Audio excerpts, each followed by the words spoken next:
Good morning, students. How are you? I hope you all are safe at your home. Students, today I will teach you your Hindi पाठ्य पुस्तक स्नेह प्रभा. सो बच्चों, जल्दी से निकाल लीजिए अपनी ये वाली बुक. आज मैं आपको यही पढ़ाऊंगी. देखिए ये बच्चों, आप जानते हैं ये किसकी फोटो है, किसकी पिक्चर है? जानते हैं आप ये महान पुरुष कौन है? अगर आप जानते हैं तो बताइए मुझे. जल्दी से राइट कीजिए कौन है और बताइए. पता है कौन है? चलो आपको मैं ही बता देती हूँ. बाल गंगाधर तिलक. आपने इनका नाम तो सुना ही होगा. सुना है ना?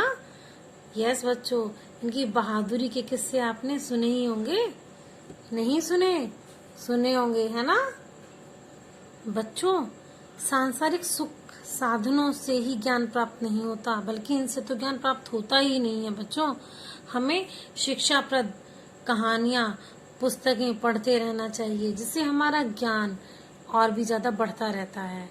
सो आज मैं आपको इन्हीं के बारे में एक अच्छी सी कहानी सुनाने वाली हूँ, इनके जीवन से संबंधित. तो चलिए बच्चों, तैयार हो जाइए और ओपन कीजिए अपनी बुक का पेज नंबर 74 और सभी बच्चे पेंसिल शार्प करके अपने हाथ में रखेंगे और जितने भी डिफिकल्ट वर्ड्स आएंगे, आपको जिनका मीनिंग नहीं पता है या न्यू वर्ड्स हैं, उन्हें आप अंडरलाइन करते रहेंगे. ठीक है?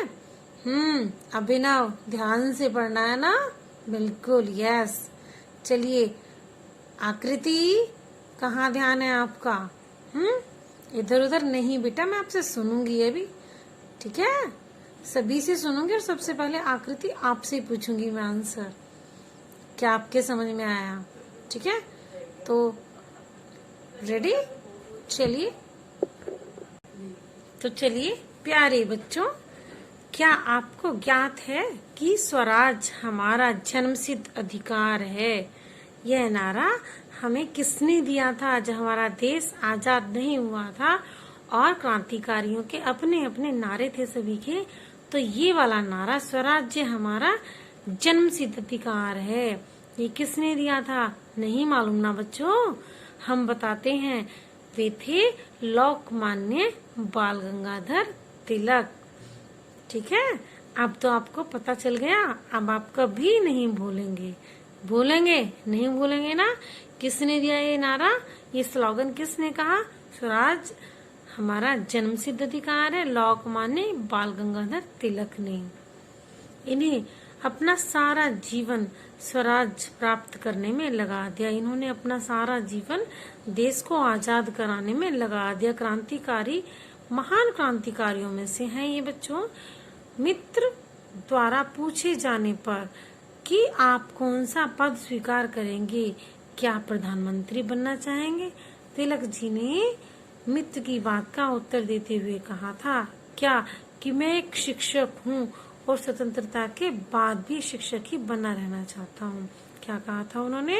कि मैं एक शिक्षक हूँ, टीचर हूँ और स्वतंत्रता प्राप्ति के बाद भी मैं एक शिक्षक ही बना रहना चाहता हूँ. क्योंकि उनका क्या उद्देश्य था उनके जीवन का? कि वे बच्चों को अच्छी अच्छी शिक्षा दें, अच्छे अच्छे विचार दें. ठीक है? उन्हें कोई गद्दी, कोई कुर्सी से उन्हें कोई मोह नहीं था. बच्चों, तिलक को पुस्तकें पढ़ने और लिखने का बहुत शौक था. अंडरलाइन कीजिए, शौक. पढ़ने और लिखने का बहुत शौक था. यहाँ तक कि उनकी शादी के अवसर पर रिवाज, अंडरलाइन कीजिए, रिवाज के मुताबिक उनके ससुर जी ने दहेज में कुछ मांगने के लिए उनसे कहा, लेकिन तिलक ने उत्तर दिया कि ये सारी सांसारिक सुख साधन, सोना चांदी, कीमती वस्त्र, घड़ी इत्यादि से इन्हें तनिक भी मोह नहीं है. तो कहा जाता है, सुना जाता है कि इनकी जब शादी हो रही थी बच्चों, तो इनके जो ससुर होने वाले थे, उन्होंने इनसे कहा कि कुछ तुम मांग लो दहेज में, तुम्हें क्या चाहिए? तो उन्होंने क्या कहा? उन्होंने मना कर दिया, क्योंकि उन्हें सांसारिक सुख, जो लग्जरियस सामान होते हैं, सोना, चांदी, कीमती वस्त्र, घड़ी, इन सब से इन्हें तनिक भी मोह नहीं था। आपको भी मोह नहीं है? आपको भी नहीं अच्छा लगता घड़ी? आप तो बहुत जल्दी जल्दी मांगते हैं ना, पापा घड़ी ला के दो, मम्मा घड़ी ला के दो, और अच्छी अच्छी ड्रेस। तो ये कुछ सभी से डिफरेंट थे, स्पेशल थे, है ना। पत्नी के पिता द्वारा रिवाज की दुहाई देने पर उन्होंने कहा, यदि आप रस्म की बात करते हैं तो आपको मुझे कुछ देना ही है, तो आप मुझे कुछ लाभकारी, उपयोगी, शिक्षाप्रद पुस्तकें दहेज रूप में दे सकते हैं। तो बच्चों, उन्होंने क्या कहा अपने ससुर से, जब उनकी पत्नी ने, वाइफ ने उन पर बहुत ज्यादा जोर डाला कि ऐसे नहीं अच्छा लगता, आप कुछ नहीं ले रहे हैं, कुछ तो लो। तब उन्होंने क्या किया, उन्होंने बहुत अच्छी अच्छी शिक्षा देने वाली, शिक्षाप्रद, उपयोगी, लाभकारी कुछ पुस्तकें उन्होंने दहेज में देने को उनसे कहा बच्चों। ठीक है, जिनसे न केवल मैं स्वयं ज्ञान प्राप्त करूंगा, अपितु अपने शिष्यों को भी मानवता, देशभक्ति और स्वराज का महत्व समझा सकूंगा। उन्होंने कहा कि पुस्तकों से न केवल मैं खुद पढ़ूंगा, खुद ज्ञान प्राप्त करूंगा, बल्कि अपने जो शिष्य हैं यानी जो स्टूडेंट्स हैं उन्हें भी मैं अच्छी मानवता की शिक्षा दूंगा और देश प्रेम, देशभक्ति और स्वराज के महत्व को समझा सकूंगा। स्वराज के महत्व को, यानी स्वराज से हमें क्या क्या लाभ है, अगर हम अपने देश को आजाद करा लेते हैं तो हमें क्या क्या मिलेगा, और आज हम गुलाम हैं तो हम किन किन चीजों से वंचित हैं। इन सभी चीजों को मैं पुस्तकों के माध्यम से अपने स्टूडेंट्स तक, विद्यार्थियों तक पहुंचा सकूंगा। सो मुझे ऐसी ऐसी पुस्तकें आप दहेज में दें। देश, समाज व राष्ट्र का उत्थान अच्छी पुस्तकों के अतिरिक्त संभव है ही नहीं। उनका ऐसा मानना था कि देश, समाज और राष्ट्र का उत्थान, यानी देश की, समाज की, राष्ट्र की जो प्रगति है, वो डेवलपमेंट जो है, वो पुस्तकों के बिना संभव नहीं है। वे बिल्कुल सत्य समझते थे। ऐसा ही है बच्चों, अगर आप अपने देश का, अपने समाज का, सोसाइटी का, राष्ट्र का, अपने देश का, अपने राज्य का, अपने राज्य का आप उत्थान चाहते हैं, डेवलपमेंट चाहते हैं, तो आपको पुस्तकों में ज्ञान ढूंढना होगा। ज्ञान तो होता ही है पुस्तकों में, यानी आपको पढ़ना होगा ज्यादा से ज्यादा। जितने से ज्यादा आप पढ़ेंगे उतना ही अपने देश का, समाज का और अपने राष्ट्र का आप उत्थान करेंगे, यानी डेवलपमेंट करेंगे, उन्हें प्रगति के रास्ते पर अग्रसर करेंगे। अपने दामाद के श्रीमुख से ज्ञान की बातें सुन उनके ससुर की आंखों में प्रेम एवं खुशी के आंसू बह निकले। स्टूडेंट्स, जो लोकमान्य बाल गंगाधर तिलक के ससुर थे, उन्होंने जब इस प्रकार की बातें अपने दामाद से सुनी तो उनकी आंखों से खुशी के आंसू झलक पड़े। उन्होंने अब भी दामाद की इज्जत और मान को रखते हुए कुछ पुस्तकें भेंट स्वरूप प्रदान की। उन्होंने उपहार में, गिफ्ट में उन्हें कुछ पुस्तकें, कुछ बुक्स उपहार में दी बच्चों। जिन पुस्तकों को पाकर तिलक अत्यंत प्रसन्न हुए तथा उन्होंने अनेक माध्यम से देश और समाज की सेवा का संकल्प किया यानी उन्होंने प्रण लिया, उन्होंने कसम ली, ठीक है, कि वे देश की सेवा करेंगे इन पुस्तकों के माध्यम से।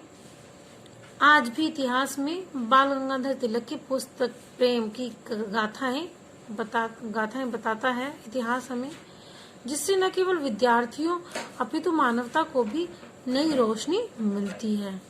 ठीक है, कि आज भी इतिहास में, हम हिस्ट्री में जब बाल गंगाधर की बातें करते हैं या पढ़ते हैं तो उसमें उनके पुस्तक प्रेम की कहानी हमें बहुत सारी मिल जाएंगी, जिससे न केवल विद्यार्थी यानी स्टूडेंट्स यानी शिष्य अपितु बल्कि मानवता, मानव समाज को भी नई रोशनी यानी नया ज्ञान मिलता है। ठीक है बच्चों, एक बार इस चैप्टर को हम फिर से देख लेते हैं। अब आप डिफिकल्ट वर्ड यानी कठिन शब्द जरूर अंडरलाइन करेंगे सभी। स्पेशली मैं इसको एक बार फिर से इसीलिए रिवाइज करा रही हूँ आपको। ठीक है, so underline the difficult words. कोई भी बच्चा डिफिकल्ट वर्ड्स नहीं छोड़ेगा। ठीक है, सी। प्यारे बच्चों, क्या आपको ज्ञात है कि स्वराज, अंडरलाइन कीजिए, स्वराज हमारा जन्मसिद्ध अधिकार है, जन्मसिद्ध। ठीक है, अब मैं आपको नोटबुक में ये करके नहीं भेजूंगी, अब आप खुद ही इन्हें राइट करेंगे। यह नारा हमें किसने दिया, नहीं मालूम ना, नहीं मालूम, चलो हम बताते हैं। वे थे Lokmanya Bal Gangadhar Tilak. So underline Lokmanya, Lokmanya underline कर लिया आपने। इन्होंने अपना सारा जीवन स्वराज प्राप्त करने में लगा दिया, मित्र द्वारा, करिए अंडरलाइन, मित्र द्वारा पूछने पर आप कौन सा पद स्वीकार करेंगे, स्वीकार करेंगे, क्या आप प्रधानमंत्री बनना चाहेंगे, प्रधानमंत्री, अंडरलाइन कीजिए। तिलक जी ने मित्र की बात का उत्तर देते हुए कहा, मैं एक शिक्षक हूँ, अंडरलाइन कीजिए, शिक्षक, और स्वतंत्रता के बाद भी शिक्षक ही बना रहना चाहता हूँ। तिलक को पुस्तक पढ़ने और लिखने का बहुत शौक था, शौक, अंडरलाइन कीजिए। यहाँ तक कि उनकी शादी के अवसर पर रिवाज के मुताबिक, रिवाज अंडरलाइन, मुताबिक, अंडरलाइन, उनके ससुर ने दहेज में कुछ मांगने के लिए उनसे कहा। तिलक ने उत्तर दिया कि ये सांसारिक सुख, साधन, सोना चांदी, कीमती वस्त्र, घड़ी इत्यादि, अंडरलाइन कीजिए, इत्यादि से इन्हें तनिक भी मोह नहीं है। पत्नी के द्वारा, पत्नी के पिता द्वारा रिवाज की दुहाई देने पर, दुहाई अंडरलाइन कीजिए,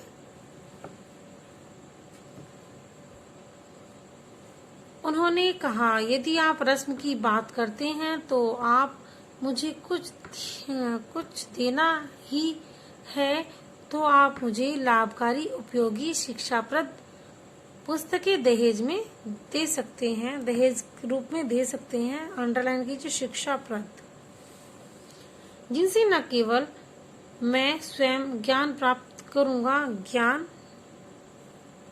अपितु अपने शिष्यों को भी मानवता, देशभक्ति और स्वराज का महत्व समझा सकूंगा। देश, समाज व राष्ट्र का उत्थान, उत्थान, अंडरलाइन,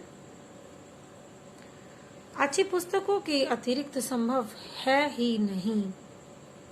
ठीक है, तो चलिए नेक्स्ट पेज पर। अपने दामाद के श्री मुख,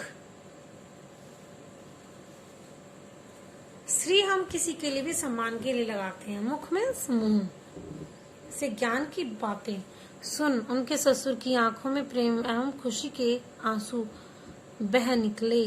उन्होंने भी दामाद की इज्जत और मान को रखते हुए कुछ पुस्तकें भेंट स्वरूप प्रदान की। इन पुस्तकों को पाकर तिलक अत्यंत प्रसन्न हुए तथा उन्होंने इनके माध्यम से देश और समाज की सेवा का संकल्प लिया। आज भी इतिहास में बाल गंगाधर तिलक के पुस्तक प्रेम की गाथाएं अंडरलाइन कीजिए, हैं, बताता है, जिससे न केवल विद्यार्थियों अपितु मानवता को भी नई रोशनी मिलती है। बच्चों, मैंने काफी सारे ये आपको अंडरलाइन करा दिए हैं। चलिए काउंट करके देखते हैं कितने हो गए। 1 2 3 4 5 6 7 8 9 10 11 12 13 14 15 16 17 18 19 20 21। सो आप कम से कम 15 यानी 15 जरूर राइट करेंगे अपनी नोटबुक में, कोई से भी जो मैंने अंडरलाइन कराए हैं उन्हीं में से। ओके, अब चलिए बच्चों नेक्स्ट पेज पर, पेज नंबर 76 पर शब्दार्थ देख लेते हैं जो आपको नोटबुक में राइट करने हैं। ये यहाँ से यहाँ तक, और एक शब्द आप एक लाइन में ही राइट करेंगे। कितनी लाइन में राइट करेंगे एक शब्द? यानी जैसे रिवाज है, परंपरा, तो आप इसको एक ही लाइन में राइट करेंगे। ठीक है। फिर दूसरी लाइन में नंबर 2 डाल के ससुर यानी पत्नी के पिता, भेंट स्वरूप उपहार के रूप में, मोह यानी लगाव, दामाद यानी बेटी का पति, शिक्षा मीन्स शिक्षा प्रदान करने वाली, श्रीमुख शोभा से युक्त मुंह, अत्यंत बहुत अधिक, तनिक थोड़ा, रिवाज की दुहाई, परंपरा मानने पर जोर डालना। कितने हो गए वर्ड मीनिंग? 1 2 3 4 5 6 7 8 9 10। एक भी छूट ना जाए किसी का भी, ठीक है। एक एक शब्द आपका एक एक लाइन छोड़ के आप वर्ड मीनिंग राइट करते हैं ना, शब्दार्थ एक एक लाइन छोड़ के वर्क करते हैं, पेंसिल से राइट करते हैं ना 4th क्लास के सारे बच्चे। सो बच्चों ऐसे ही करना है। कठिन शब्द एक पेज पर राइट करने हैं आपको। कठिन शब्द से पहले मैं चाहूंगी आप सभी बाल गंगाधर तिलक की एक सुंदर सी पिक्चर बनाएंगे पेंसिल से, और पेंसिल से ही शेडिंग करेंगे, उसके ऊपर राइट करेंगे गतिविधि, ठीक है, जिसको इंग्लिश में आप एक्टिविटी कहते हैं। एक अच्छी सी पिक्चर बनाएंगे, पोस्टर बनाएंगे बाल गंगाधर तिलक जी का, चैप्टर नंबर डालकर, चैप्टर नेम डालकर बाल गंगाधर तिलक, और फिर नेक्स्ट पेज से आप राइट करना शुरू करेंगे कठिन शब्द। बहुत अच्छे से बार बार समझा रही हूँ, ठीक है, तो कोई भी मिस्टेक मुझे नहीं लगता आप करेंगे। फिर नेक्स्ट पेज पर आप वर्ड मीनिंग करेंगे, शब्दार्थ यानी, फिर से समझा देती हूँ शब्दार्थ आपको मैं, रिवाज यानी परंपरा, ससुर पत्नी के पिता को कहते हैं, भेंट स्वरूप उपहार के रूप में। नेक्स्ट है मोह लगाव, दामाद कहते हैं बेटी के पति को, ठीक है, जैसे शिक्षाप्रद। नेक्स्ट है शिक्षा प्रदान करने वाली। पुस्तकें होती है ना आपको जो शिक्षा प्रदान करने वाली होती है, शिक्षाप्रद कहानी भी होती है शिक्षा प्रदान करने वाली। श्रीमुख, श्री मैंने आपको बताया, श्री हम सम्मान से लेते हैं, जैसे आप अपने पापा का नाम लेते हैं श्री, दादा का नाम लेते हैं श्री, मामा को श्रीमती कहते हैं, है ना, मामा के नाम से पहले श्रीमती लगाते हैं। तो शोभा से युक्त मुंह, ठीक है, अत्यंत यानी बहुत बहुत अधिक, तनिक यानी थोड़ा, आप कहते हैं ना तनिक सा ये दे दो, खाना दे दो, तनिक सा यानी थोड़ा सा। रिवाज की दुहाई देना यानी परंपरा मानने पर जोर देना। रिवाज होता है हमारा परंपरा यानी ट्रेडिशंस, दुहाई देना यानी जोर देना। जब जो बाल गंगाधर तिलक है उनके ससुर उनको रिवाज की दुहाई देते हैं कि रिवाज में दहेज दिया जाता है। हमारे समाज में जो दहेज की परंपरा है इस पर लोग बहुत ज्यादा जोर देते हैं क्योंकि वो इस रिवाज को मानते हैं, ठीक है। अब सही नेक्स्ट क्वेश्चन है आपका, सही उच्चारण कीजिए। क्या है? सही उच्चारण कीजिए। आपको इन शब्दों का उच्चारण सीखना है। चलिए मेरे साथ बोलिए, स्वराज। फिर से बोलिए, स्वराज। अब ये क्या है नेक्स्ट? जन्म, सिद्ध, आधा दे और ध, सिद्ध, जन्म, सिद्ध। बच्चों जब कोई अक्षर, जब कोई शब्द हमसे नहीं बोला जाता है, बड़ा सा हमें दिखाई देता है तो हम उसको आधा करके बोल लेते हैं, ठीक है, आधा एक बार, आधा एक बार। अतिरिक्त, आधा क्या है? अतिरिक्त। ये छोटी की मात्रा है तो हम इसको छोटी ही आवाज में बोलते हैं, बड़ी की मात्रा को हम बड़ी आवाज में बोलते हैं, बड़ी साउंड निकलती है। अब इसमें छोटी साउंड निकलेगी, अतिरिक्त। भक्ति, आधा क्या है इसमें? भक्ति, ठीक है। अब ये क्या है? ये आपका तद्भव शब्द है, इज्जत, ठीक है। अगर इसमें नीचे पॉइंट नहीं होते तो हम इसको बोलते हैं इज्जत। अब ये क्या है? इज्जत। फिर है ये नेक्स्ट श्रीमुख। क्या है नेक्स्ट? श्रीमुख। फिर शिक्षक, बोलिए मेरे साथ, शिक्षक। नेक्स्ट है, बोलिए माध्यम। सभी बोल रहे हैं, सभी बोलिए, माध्यम। अब ये क्या है? इतिहास, इतिहास। फिर से बोलिए एक बार मेरे साथ, इतिहास, ठीक है। चलिए प्रश्न उत्तर देख लेते हैं। बच्चों बाल गंगाधर तिलक कौन थे? अभी अभी मैंने आपको कहानी सुनाई है बाल गंगाधर तिलक के बारे में, ठीक है। तो वे कौन थे? एक महान क्रांतिकारी थे जिन्हें पुस्तकों से बहुत ज्यादा प्रेम था और एक शिक्षक भी थे। वे एक क्रांतिकारी होने के साथ साथ एक शिक्षक भी थे। और उनका क्या नारा था? स्वराज मेरा जन्मसिद्ध अधिकार है। ठीक है, स्वराज मेरा जन्मसिद्ध अधिकार है, यह नारा किसने दिया था? बाल गंगाधर तिलक ने। ठीक है, नेक्स्ट क्वेश्चन है हमारा, तिलक के मित्र ने उनसे क्या पूछा? तिलक के मित्र ने उनसे पूछा था बच्चों कि आप प्रधानमंत्री बनना चाहेंगे? यही पूछा था ना कि आप प्रधानमंत्री बनना चाहेंगे? और जिसके जवाब में बाल गंगाधर तिलक जी ने क्या कहा था कि नहीं, मुझे प्रधानमंत्री नहीं बनना है, मुझे तो एक शिक्षक ही बनना है। मैं एक शिक्षक हूँ और मुझे शिक्षक ही बने रहना है। ठीक है, तो इन्हें मैं राइट करके आपको सेंड कर दूंगी। अभी तो मैंने आपको ऑरली समझा दी है मौखिक तौर पर, जिससे आप जाने कि आपने इस चैप्टर में आपको अगर समझ में आया है तो आपको ये आंसर्स भी आते हैं। अगर आपको ये चैप्टर समझ में नहीं आया तो आपको आंसर नहीं समझ में आएंगे। उम्मीद करती हूँ सभी को ये चैप्टर बहुत अच्छे से समझ में आया होगा। ठीक है, आप सही विकल्प पर सही का निशान लगाइए। सही विकल्प पर सही का निशान लगाना है आपको। चलिए, तिलक ने दहेज में क्या लिया? क्या लिया तिलक ने? सोना चांदी, बर्तन या ज्ञानवर्धक पुस्तकें? तो चलिए राइट कीजिए, ज्ञानवर्धक पुस्तकें, है ना। यही ली थी ना तिलक ने दहेज में, या सोना चांदी लिया था या बर्तन लिए थे? बच्चों क्या लिया था उन्होंने दहेज में? ज्ञानवर्धक, ज्ञान देने वाली पुस्तकें, है ना। शिक्षाप्रद पुस्तकें ही तो ली थी तिलक ने अपने दहेज में। जब उनके ससुर ने उन्हें जोर दिया था कि आप रीति रिवाज की दुहाई दी थी कि कुछ तो ले लो आप कृपया, ऐसे अच्छा नहीं लगता, तो फिर तब उन्होंने ज्ञानवर्धक पुस्तकें दहेज में ली थी। ठीक है, आगे देखते हैं। ख, बाल गंगाधर तिलक क्या बने रहना चाहते थे? चिल्ड्रन, बाल गंगाधर तिलक क्या बने रहना चाहते थे? नेता, शिक्षक या समाज सुधारक? शिक्षक। क्या बने रहना चाहते थे बच्चों? वे शिक्षक। तिलक को क्या शौक था? घूमने फिरने का, बातें करने का, पुस्तकें पढ़ने का? बताइए बताइए, घूमने फिरने का शौक था उन्हें? नहीं। बातें करने का शौक था? नहीं। पुस्तकें पढ़ने का शौक था? आपको किस चीज का शौक है? बातें करने का ना? सारे के सारे बातें करना पसंद करते हैं ना, पता है मुझे।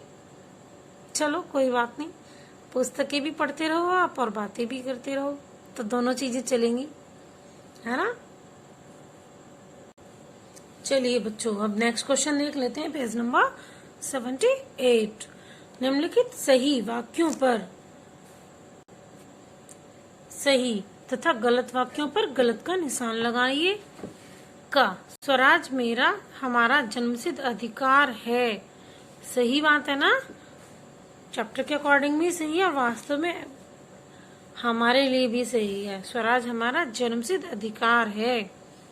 स्वतंत्रता के बाद तिलक प्रधानमंत्री बनना चाहते थे? नहीं, वे तो शिक्षक बने रहना चाहते थे, है ना, तो ये गलत। दहेज में तिलक ने सोना चांदी, कीमती वस्त्र एवं घड़ी मांगा। क्या मांगा? दहेज में तिलक ने सोना चांदी, कीमती वस्त्र और घड़ी मांगा नहीं, उन्होंने तो पुस्तकें मांगी थी, वह भी जोर दिया जब उनके ससुर ने उन पर। देश समाज राष्ट्र का निर्माण अच्छी पुस्तकों से ही संभव है। फिर से देखो, देश समाज और राष्ट्र का निर्माण अच्छी पुस्तकों से ही संभव है। सही। पुस्तकों के ज्ञान से विद्यार्थियों तथा मानवता को रोशनी मिलती है। पुस्तकों के ज्ञान से विद्यार्थियों तथा मानवता को रोशनी मिलती है। सही है गलत है ये बताइए? सही है ना। चलिए नेक्स्ट क्वेश्चन क्या है? निम्नलिखित शब्दों की सहायता से वाक्य बनाइए। निम्नलिखित शब्दों की सहायता से वाक्य बनाइए। भेंट स्वरूप। क्या बाल गंगाधर तिलक को उनके ससुर ने भेंट स्वरूप क्या दिया? पुस्तकें दी, है ना। तो तिलक को राइट कीजिए।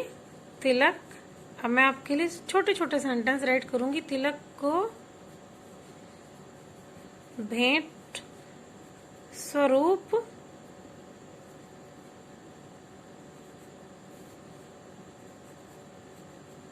पुस्तकें मिली। ठीक है। इज्जत, जरूरी नहीं है हमें ये वाक्य हम अपने चैप्टर के अकॉर्डिंग ही ले, नहीं हम अपने अनुसार बना सकते हैं ना इन सेंटेंसेस को। तो हम राइट करेंगे हमें बड़ों की इज्जत करनी चाहिए। ठीक है। महत्व, महत्व, मुझे पढ़ने का महत्व, मुझे पढ़ने का महत्व पता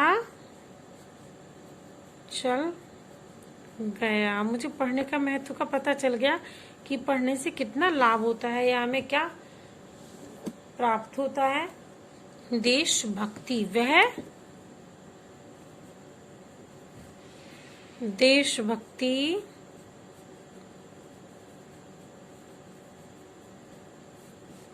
के गाने गाता है।